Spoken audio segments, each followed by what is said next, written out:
Penjualan mobil bekas tahun 2015 mengalami penurunan sebesar 20 hingga 30% jika dibandingkan tahun 2014 dan 2013. Hal ini disebabkan karena hasil bumi seperti karet yang mengalami penurunan harga hingga di bawah 5.000 per kilogramnya.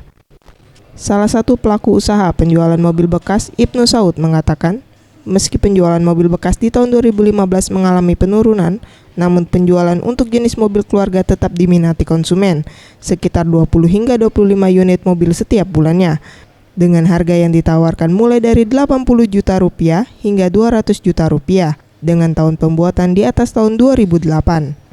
Untuk setiap bulan, insya Allah kurang lebih sekitar 20 sampai 25 dulu. Wah, kalau omset penjualan ya kurang lebih sekitar 3 sampai 4 M lah itu.